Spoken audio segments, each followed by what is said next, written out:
Christmas is not only the most wonderful time of the year, it's also the most busiest time of the year. Decorating, cooking, buying gifts, wrapping gifts, putting on battle gear and fighting the libtards waging the war against Christmas, parties, getting drunk, time in jail, sitting in court for your DUI, meeting with HR about that mistletoe incident, taking the kids to see Santa. With all that, who has time to squeeze in a 90-minute to 2-hour Christmas movie? But your eyes need to be fed visual holiday syrup. Like all good lovers, TV is there to fill your need. There's something to be said for a deviant lifestyle. Every TV show that has ever existed has done 1 or 20 Christmas episodes. So, just like everyone else out there, I'm half-assing it on the job the week of Christmas by rehashing an article I wrote 5 years ago. Here are a few TV episodes that will make you laugh and feel Christmassy. TV sucks. Live turkeys flung out of a helicopter by the staff of WKRP is a Thanksgiving TV tradition. But there are also 2 Christmas episodes of WKRP in Cincinnati. The first one in 1979 isn't too bad, but the second one is a holiday standard. Yes, Bah Humbug is yet another take on A Christmas Carol. Even Mr. Carlson groans about this. I've come here. Wait a minute. This isn't going to be another one of those Charles Dickens Christmas Carol things, is it? Oh, boy. But when you've got an episode of WKRP in 1980, it's impossible to go wrong. You're too late, Fever. I'm writing out personal checks, going to reimburse myself later. My name is not Fever. That's right. You'd be the ghost of the Christmas future. At your service. Judging from your outfit, my future's not too bright. You're right. Don't see it. You must see it. No, look, I'm doing away with the control board. Hey, yeah, that's out. Writing the checks. You just go on home. Go away. This trip is not to get you to write the checks. This trip is for you to understand the true spirit of giving. It's to teach you goodwill among men, peace on earth, God rest ye merry gentlemen, joy to the world, Great. Adeste That's Fidelis. different. Well, this trip is also to decide how big the checks will be. You ghosts never give up, do you? We're just here to help, Art. Look, if it hadn't been for one of Johnny Fever's brownies, I wouldn't even be in this dream right now anyway. Oh, lighten up, AC. There's nothing wrong with those brownies. Just because it was Johnny. Everyone always jumps to the wrong conclusions. Poor Johnny. Always trying to do the right thing. Always misunderstood. Johnny was the kind of guy that always... Look, can we just go? Always... Sure. There is a gun involved in the Christmas Story, but it's never shot and only has 1 bullet in a shirt pocket.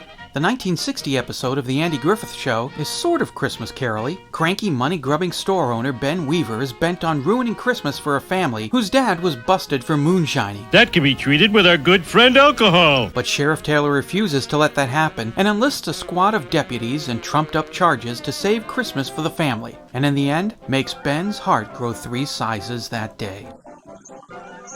For a war that spanned 3 Christmases, there are 4 or 5 Christmas episodes of MASH. There are 2 that snag the magic of Christmas without an all-the-smothering message that war stinks, and both are letter episodes. In Dear Dad, Hawkeye writes a letter to his dad about Christmas in Korea. Christmas music everywhere helps make a war-based sitcom feel Christmassy. Also, it's in the first season, so comedy is high on the priority list, instead of hammering home a lesson that war isn't all sunshine and lollipops. If you look closely, you may notice I'm not laughing. 6 years later, during season 7 in 1978, it's Father Mulcahy's turn to do the same thing. In Dear Sis, the Padre writes a letter to his sister about his take on Christmas in Korea, and how he feels like he doesn't make a difference in a hospital. There's nothing but stone-cold Christmas magic when Winchester's steel cage of snobbery is broken by a gift that sends him back to his carefree days of playing in the Boston snow as a child. Here you go, sir. I hope you like it.